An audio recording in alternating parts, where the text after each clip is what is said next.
grâce que tu nous donnes de venir à ta présence. Merci pour le Saint-Esprit, le grand enseignant qui est présent parmi nous pour nous enseigner ce soir. Gloire et alléluia te soient rendues pour ton grand amour manifesté envers nous. Seigneur, ce soir tu voudras exhorter tes serviteurs, les encourager et les appeler à te servir dans la fermeté et la fidélité. C'est pour cela que je demande que tu puisses parler directement à leur cœur, afin que leur confiance et leur foi en toi soient renouvelées et qu'ils soient attachés à toi pour te servir d'un cœur ferme et résolu, sans que rien au monde ne puisse les séparer de toi ou les pousser, Seigneur Dieu Tout-Puissant, à abandonner cette course dans laquelle toi-même tu les as engagés. Merci Saint-Esprit parce que je crois que tu es à l'œuvre. Gloire à ton Saint-Nom parce que tu vas libérer la parole qui va nous faire du bien. Merci mon Père parce que je crois que tu m'as exaucé. Au nom puissant de Jésus de Nazareth, nous avons prié. Amen. Amen. Donc je parlais d'une brève exhortation que nous allons écouter. Effectivement, c'est une brève exhortation qui est intitulée « La fermeté et la fidélité dans l'adversité ». La fermeté et la fidélité dans l'adversité. Bien-aimés, en tant que chrétiens, nous devons connaître le Dieu que nous servons. Alléluia. La fermeté et la fidélité dans l'adversité. Lorsque nous sommes chrétiens, nous devons savoir que nous nous sommes engagés dans un bras de fer avec quelqu'un. Quelqu'un que nous connaissons bien, dont nous connaissons le nom.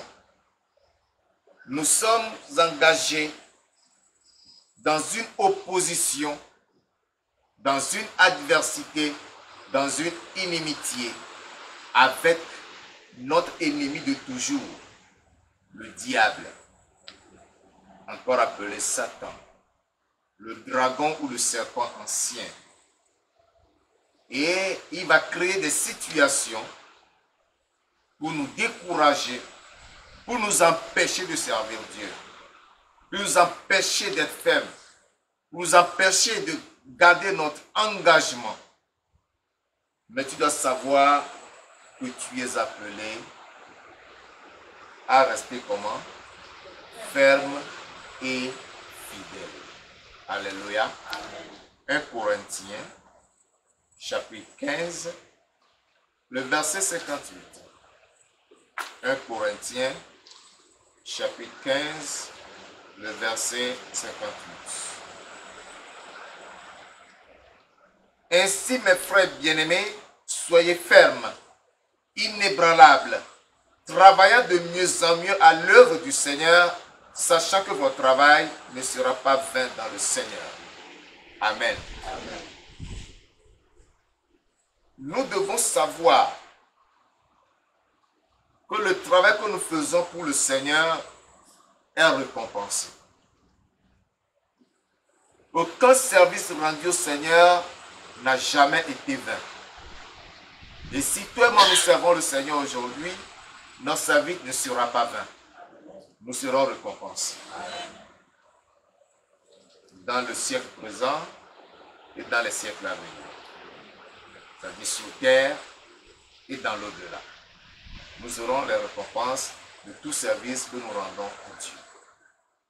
C'est pour cela que lorsque viendront les oppositions, lorsque viendront les adversités, lorsque viendront les problèmes, nous devons nous souvenir que le Dieu que nous servons est un Dieu fidèle. Il est un Dieu vrai. Il est un Dieu omniscient qui est conscient de la situation que nous traversons. Et ce qu'il demande de nous, ce qu'il attend de voir en nous, c'est notre fermeté, c'est notre attachement à lui et notre fidélité à notre engagement de lui appartenir et de le servir. C'est ce que le Seigneur attend de chacun des serviteurs que nous sommes. C'est pour cela que dans les orations de Paul dit, mes frères bien-aimés, soyez fermes, inébranlables. C'est-à-dire que rien ne vous ébranle, ne bougez pas un peu. Ne vous laissez pas mouvoir un peu. Quel que soit le vent qui va souffler, la tempête qui va se déchaîner, veillez à ce que vos deux pieds soient bien plantés au sol et que rien ne vous ébranle et que rien ne vous bouge. Nous avons besoin de la fermeté. Travaillez de mieux en mieux à l'œuvre du Seigneur. Ce n'est pas parce qu'aujourd'hui, j'ai bien mangé, j'ai bien dormi, je suis en bonne santé, que je vais me réjouir, dire, oui, aujourd'hui, je vais servir le Seigneur. Non, aujourd'hui, vraiment, j'ai de l'argent. Tous mes besoins sont pourvus. J'en ai encore dans la poche, j'en ai encore à la maison, j'en ai encore dans mon compte en banque, alors je peux servir le Seigneur. Et demain, lorsque ta poche est vide, le compte en banque est vide, il n'y a plus rien de dire, ah, ce Dieu-là, je ne sais pas, hein, il semble qu'il ne vit pas, il ne me voit pas. Je ne pourrai plus continuer de le servir. Non. En tout moment, tu dois rester ferme et fidèle dans le service du Seigneur. Alléluia. Il n'y a pas un temps pour servir Dieu et un temps pour ne pas le servir. Tous les temps que Dieu nous donne, toutes les occasions, tous les moments, tous les jours que Dieu crée sont des jours favorables au service de Dieu.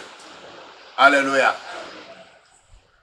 Que tu sois en bonne santé, que tu sois malade, que tu aies des problèmes, que tu n'aies pas de problème, que tu aies un dessert, que tu n'aies pas de dessert, que tu aies trouvé à manger, que tu n'aies pas trouvé à manger, tu dois servir le Seigneur. C'est ça le vrai serviteur de Dieu. Qui est la joie, qui n'est pas la joie, tu dois servir Dieu. C'est comme ça qu'on reconnaît un vrai serviteur de Dieu.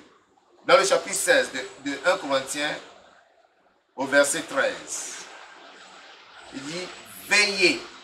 1 Corinthiens 16, verset 13, veillez, demeurez ferme dans la foi, soyez des hommes, fortifiez-vous. Ça voudra dire quoi? Cela voudra dire que des situations décourageantes vont se créer dans votre vie. C'est-à-dire, il y aura des moments, des choses vont se passer pour vouloir vous décourager. Mais vous ne devez pas céder au découragement. Bien au contraire, vous devez rester ferme. Soyez des hommes, c'est-à-dire avoir le cœur d'un homme.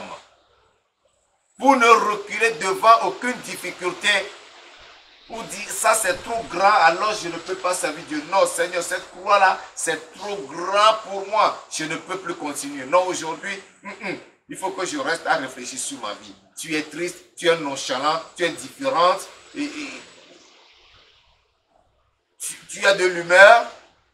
Et à cause de ça, tu dis, non, je ne vais pas servir Dieu. Le service de Dieu n'a pas d'occasion. Toute occasion est favorable pour servir le Seigneur.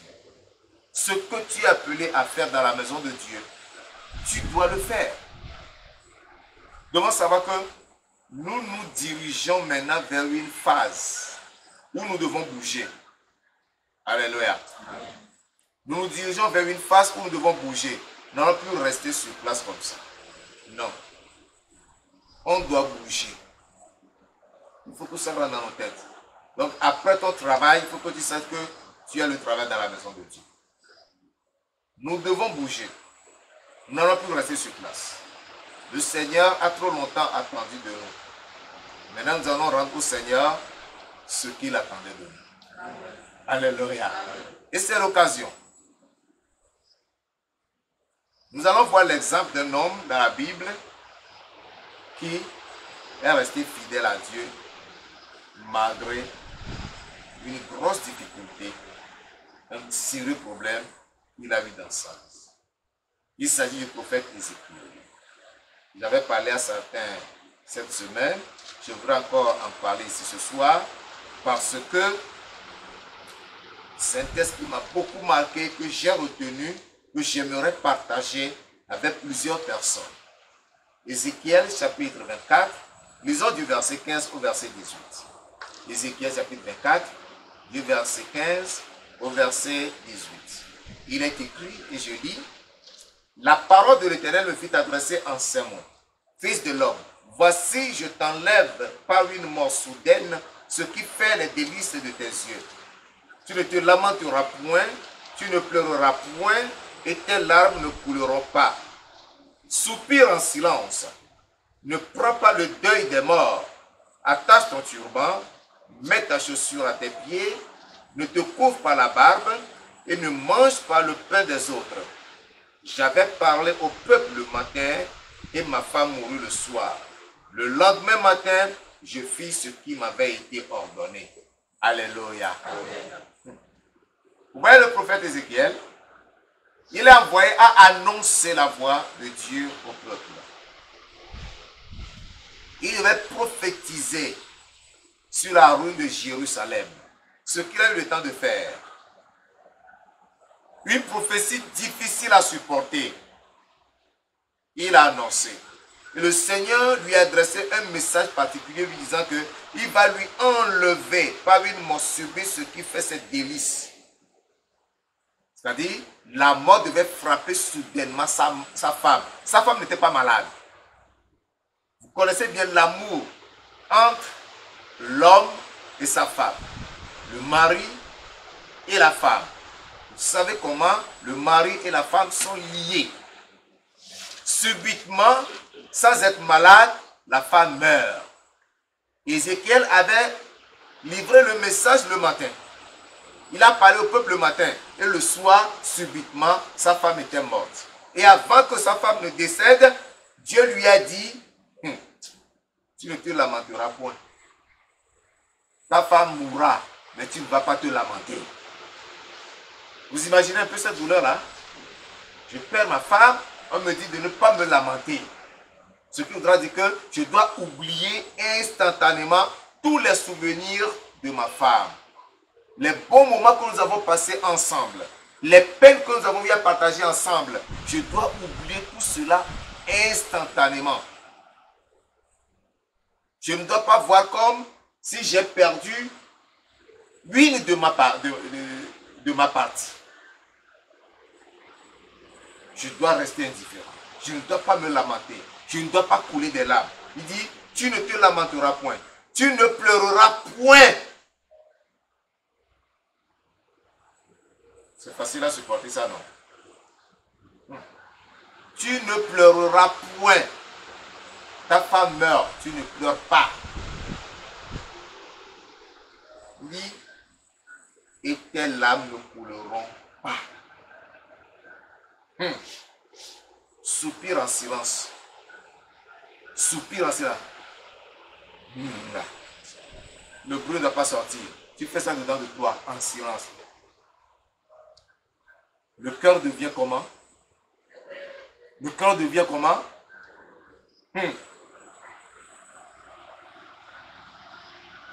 Il dit, ne prends pas le deuil des morts. Tu ne dois même pas faire le deuil. Tu ne dois même pas faire le deuil. Hein? C'est-à-dire que ton apparence ne doit dire à personne que tu viens de perdre ta femme.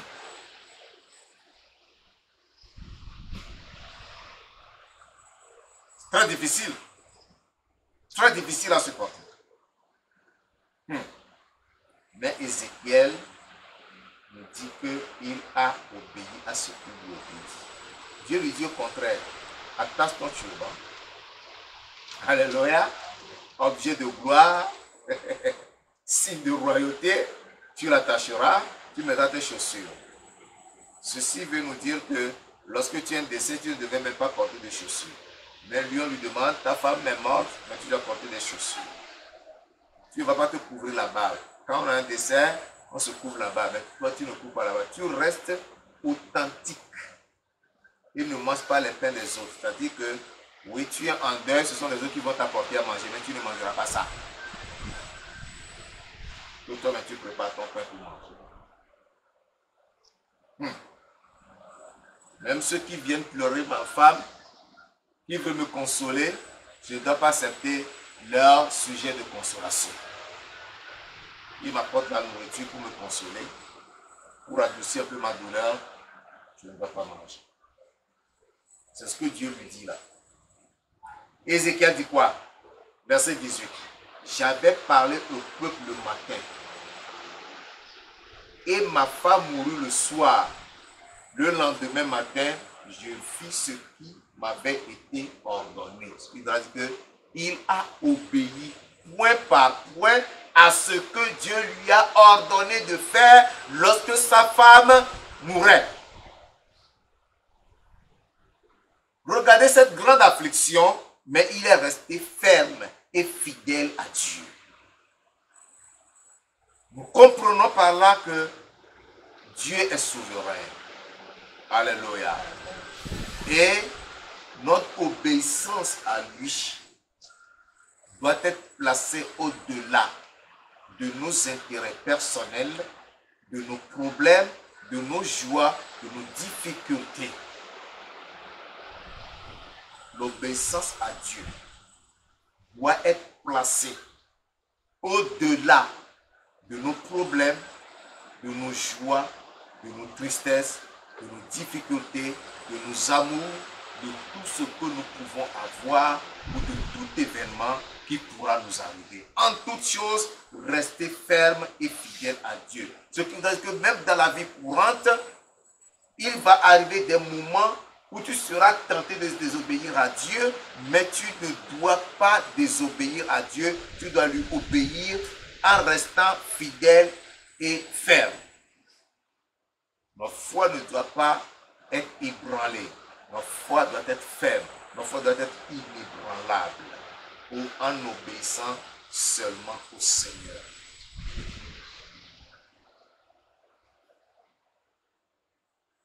Vous allez comprendre bientôt, je vous le dirai.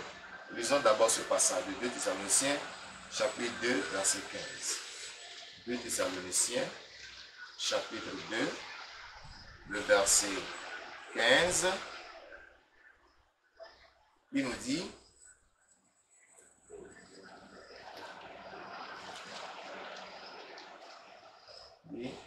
ainsi donc, frères, demeurez fermes et retenez les instructions que vous avez reçues, soit par notre parole, soit par notre lettre. Gloire à Dieu. On reste ferme et on retient les instructions.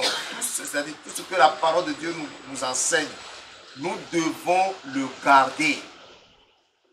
Notre foi doit être basée sur cela. Nous devons rester inébranlables par rapport à la parole de Dieu. En tout temps, nous devons l'obéissance à la parole de Dieu. En tout temps, nous devons la soumission à la parole de Dieu. En tout temps, nous devons du respect à la parole de Dieu. On ne va pas arrondir les angles. C'est parce que j'ai un problème, c'est parce que j'ai une difficulté, c'est parce que j'ai tant, c'est parce que j'ai tant. Non. Non. Il n'y a pas d'excuse à présenter. Regardez ce que je voudrais vous dire. Dans Apocalypse, chapitre 2, versets 9 et 10. Apocalypse, chapitre 2, les versets 9 et 10. Il dit, je connais ta tribulation et ta pauvreté, bien que tu sois riche.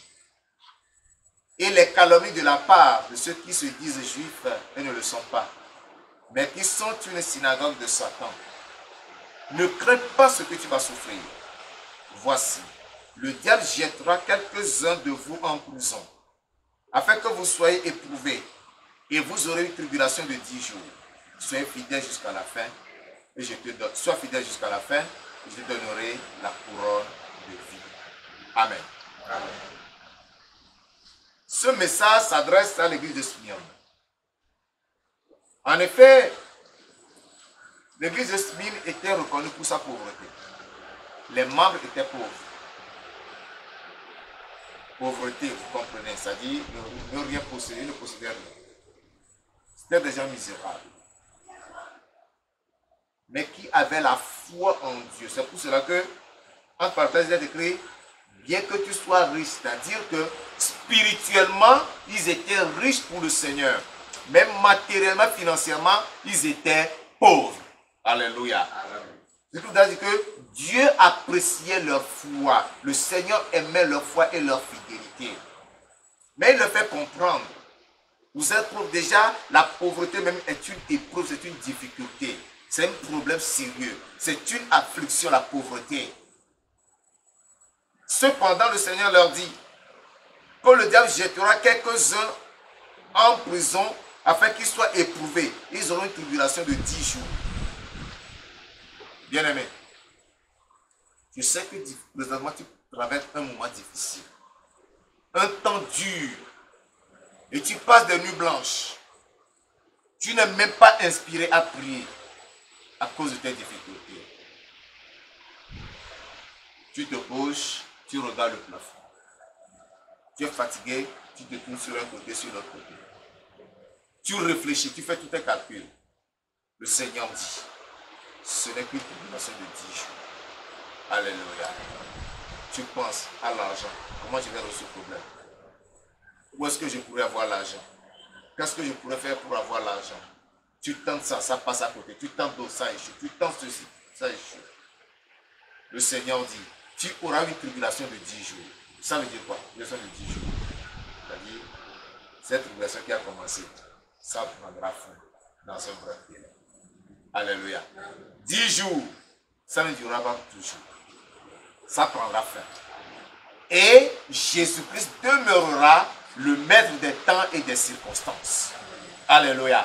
Jésus-Christ va gérer la situation et tu trouveras faveur à ses yeux pour être relevé.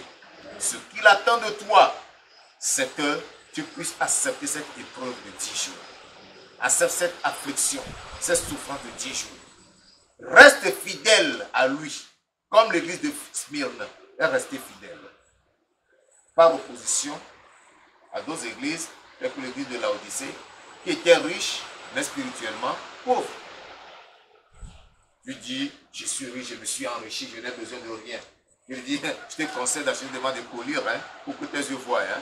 Achète des de vêtements, afin que la haute qualité ne soit pas exposée.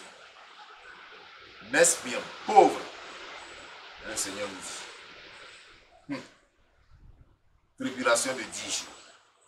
Et les autres encore, sois fidèle jusqu'à la fin, et je te donnerai la couronne de vie.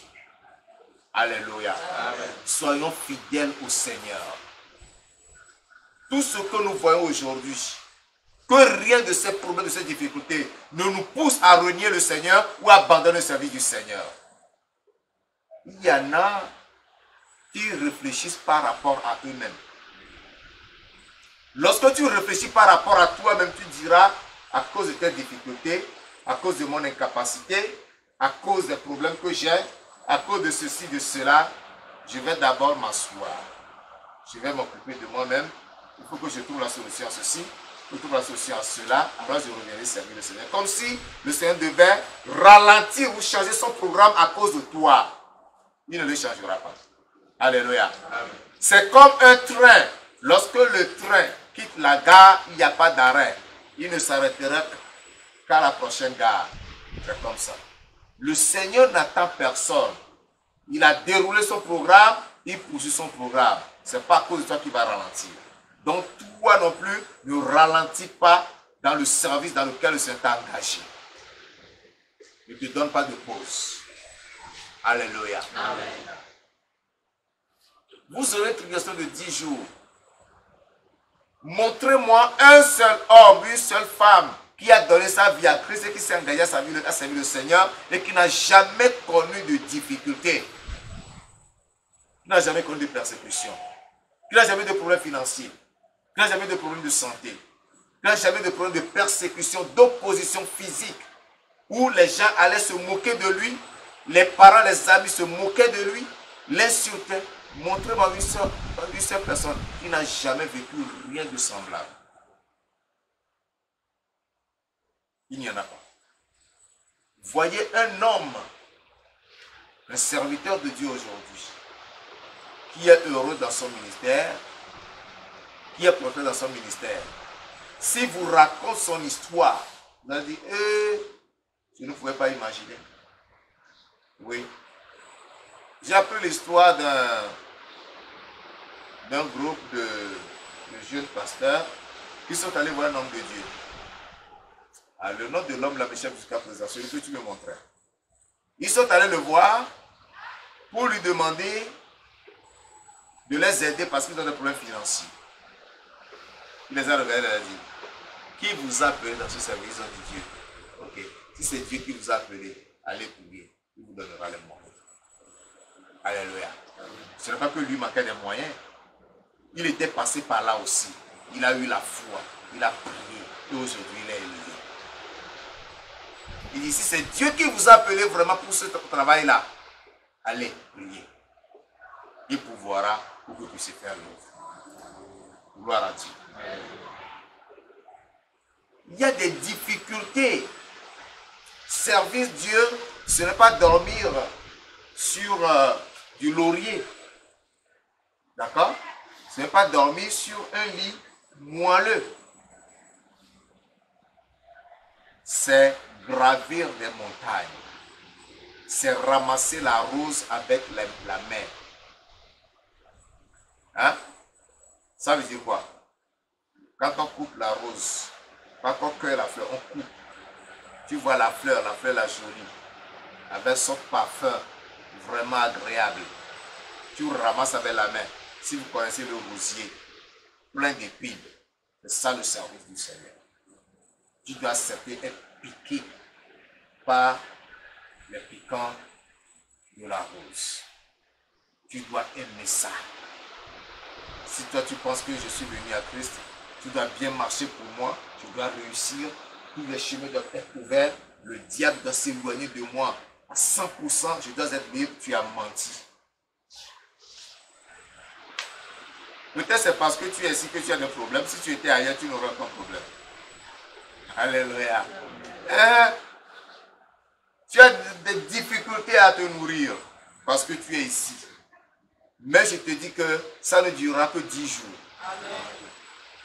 Alléluia. Amen. Cela ne durera que 10 jours. Bon, si tu te mets à compter, tu vas, je ne me dis pas, non, ça fait déjà plus de 10 jours. Alléluia. Amen. 10 jours, c'est-à-dire, ça durera peu de temps. Ce n'est pas pour une éternité. Et Jésus-Christ demeurera le maître des temps et des circonstances. Amen. Il va t'élever. Il va t'honorer. Il va te glorifier. Amen. Alléluia. Amen. Et ceux qui se moquent de toi aujourd'hui, lorsqu'ils te vont dire, comment il a fait? Le moment viendra. Nous tous ici, là, nous allons à pied. Quand chacun viendra pour garder sa voiture. Amen. Amen. Les mêmes gens qui se moquent de nous dans ce quartier, ils diront voilà, l'église là, c'est une secte, il faut aller là-bas. Vous voyez, tout le monde a la voiture, vous voyez des voitures de luxe. Alléluia. Amen. Le temps viendra. Amen. La sœur Ruth, tu viendras garder ta voiture là. Amen. Alléluia. Amen. Et ils diront, là ce n'est plus une église, c'est devenu une secte. Comme c'est le démon de la sœur seulement qui bénit. Le Dieu de l'église ne bénit pas là. Ils verront. Alléluia. J'ai l'assurance. Mais pour que cela arrive, mon frère, la fermeté et la fidélité. Amen. Si tu abandonnes, ça te quittera. Mais si tu tiens ferme, tu le verras de tes yeux. Alléluia. Un temps viendra. Chacun de nous habitera sa maison. Amen. On ne sera plus locataires. Nous serons des bailleurs. Amen. Alléluia. Amen. La fin du mois, le 5, tu es assis. Les locataires apportent, tu encaisses. Alléluia. Amen. Cela arrivera au nom de Jésus. C'est pourquoi ce soir, nous allons demander au Seigneur la grâce de nous aider à rester fermes, à rester inébranlables, à garder la foi, en obéissant à toutes les instructions que sa parole donne. Prions le Seigneur. Lève-toi et parle au Seigneur, mon frère bien-aimé. Confie-toi au Seigneur. Renouvelle ton engagement. Dis Seigneur, rien ne me séparera de toi. Mais je demeurerai ferme et inébranlable. Je garderai ma foi. Je marcherai avec toi. Je communierai avec toi. Je ferai ta gloire. Soutiens-moi, Seigneur. Je ne vais pas abandonner. Je ne vais pas te délaisser. Je ne vais pas retourner dans le monde. Quelles que soient les difficultés, quels que soient les problèmes, je porterai ma croix pour te suivre. Puisque tu m'as promis que j'aurai une tribulation de 10 jours, parce que le diable me jettera en prison. Oui, j'accepte être jeté en prison. Ma tribulation ne durera que 10 jours. Cela prendra fin, je verrai ta gloire. Oui. Toi, tu demeures le maître des temps et des circonstances, comme tu me conduiras, tu m'élèveras, tu me glorifieras et tu m'honoreras. Oui, accomplis cela.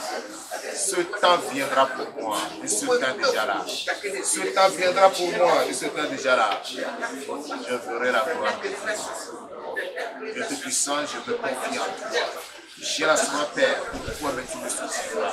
C'est pourquoi je me recommande à Père. Je supplie Dieu Tout-Puissant, fortifie-moi pour Dieu. Guide-moi par ton Saint-Esprit. Donne-moi d'être ferme et inébranlable. Donne-moi de rester fidèle à toutes les instructions que tu m'as accordées.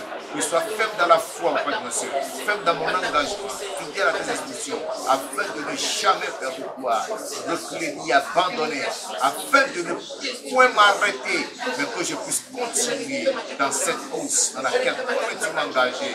Je lève avec joie à ta gloire. J'avancerai pour toi, je progresserai pour toi et je verrai ta gloire dans ma vie. Au nom de Jésus. Sois mon soutien, mon Dieu. Parle au Seigneur, mon frère bien-aimé. Parle au Seigneur. Dis au Seigneur, Seigneur, je te fais confiance. En toi, je me confie. Tiens-moi par la main. Tu m'as dit que j'aurai une tribulation de 10 jours. Et non une tribulation éternelle. J'aurai une tribulation de 10 jours. Oui, Seigneur, interviens. Interviens et ne permets pas que ma tribulation aille au-delà des 10 jours. Mais arrête-les dans les 10 jours. À l'accomplissement des 10 jours, arrête mes tribulations. Et ouvre ton bon trésor pour moi, pour répandre sur moi tes richesses, pour répandre sur moi ta gloire, pour répandre sur moi tes bénédictions, pour m'élever, pour m'honorer, pour me glorifier, pour me bénir. Oui, Seigneur, accomplis-le. Tu es fidèle. Moi, je m'engage à te suivre et à t'obéir. Je m'engage à marcher dans tes voies. Je m'engage à te servir. Je ne vais pas m'écarter de toi. Je ne vais pas m'éloigner de toi. Je ne vais pas abandonner ce service auquel tu m'as appelé. Je l'accomplirai. Je l'accomplirai. Je suis décidé à te suivre. Je suis décidé à obéir à toi. Je marcherai dans tes voies et j'accomplirai ta volonté. Toi, mon soutien, Seigneur. Guide-moi, Père, dirige-moi.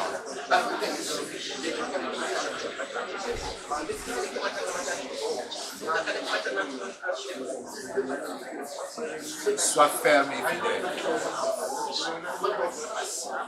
Sois ferme et fidèle.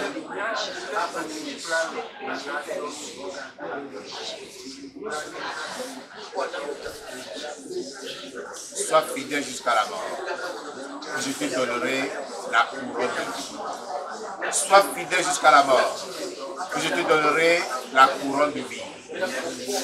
Quel que soit ce qui t'arrivera, sois fidèle. Quel que soit ce qui se passera, sois fidèle. Garde la foi. Sois ferme. Sois inébranlable. Sois résolu. Sois engagé. Sois déterminé. Et tu verras la gloire de Dieu dans ta vie. Au nom de Jésus de Nazareth, nous avons prié. Amen. Ancien des jours, nous te sommes reconnaissants. Père de gloire, Ézéchiel, ton serviteur, le prophète, nous a trop défiés, Père. Je prie que la force que tu lui as donnée, qu'en dépit de la mort soudaine de sa femme, il est resté ferme et fidèle, en obéissance aux instructions que tu lui as données, Père, soutiens chacun de nous.